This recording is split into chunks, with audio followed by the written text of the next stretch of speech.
Hello সবাইকে। তো আজকের ভিডিওতে আমি বানাবো সবার প্রিয় ম্যাগি রেসিপি। তো তোমরাও যদি আমার মতো ম্যাগি খেতে এবং অন্যরকমভাবে ম্যাগি ট্রাই করতে ভালোবাসো, তাহলে আজকের ভিডিওটা তোমাদের জন্যই। এদিকে আমি হাতে নিয়ে নিয়েছি ফুলকপি। শীতকালের কোনো রেসিপি হবে আর ফুলকপি থাকবে না, সেটা তো হতেই পারে না। তার সাথে একটু বাঁধাকপিও কেটে নিচ্ছি। পুরো বাঁধাকপিটা আমি দেবো না, অল্প একটু করে কেটে নিচ্ছি।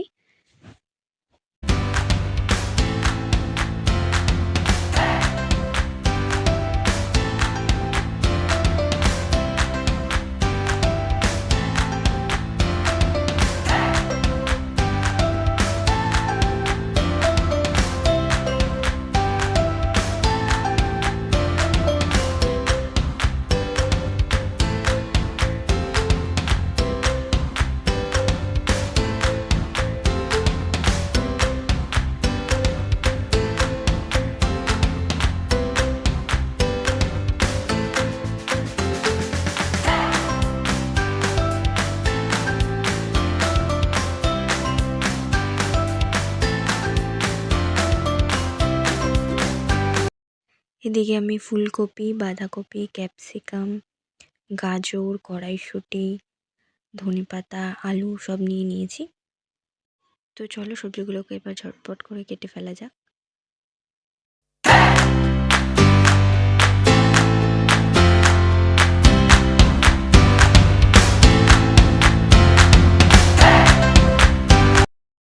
এদিকে আমি সব সবজিগুলো কেটে নিয়েছি। এবার এগুলোকে জল দিয়ে পরিষ্কার করে ধুয়ে নেব।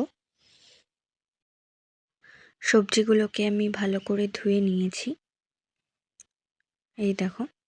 তারপর আমি কড়াই বসিয়ে দিয়েছিলাম, এর মধ্যে তেল দিয়ে দিয়েছি। তারপর এই যে সব সবজিগুলোকে দিয়ে ভালো করে আমি ভেজে নেব। তারপর একটু নুন দেব এবং এই ম্যাগির মধ্যে থাকার মশলাটা ভালো করে দিয়ে দেব। তারপর ভালো করে নাড়াচাড়া করে কিছুক্ষণ, তারপর এই টমেটো সসটাও একটু দিয়ে দিচ্ছি। এরপর আমি ততক্ষণ নাড়বো যতক্ষণ না এই সবজিগুলো থেকে তেল বেরিয়ে আসে।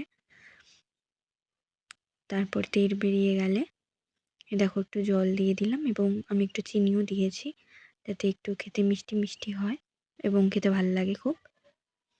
তারপরে এই যে হাত দিয়ে ভেঙে আমি সমস্ত ম্যাগিগুলো দিয়ে দিলাম।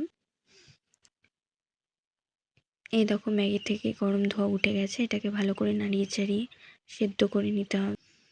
আর এই দেখো আমাদের ম্যাগি গরম গরম রেডি হয়ে গেছে। এটাকে ভালো করে এবার প্লেটিং করে নেব।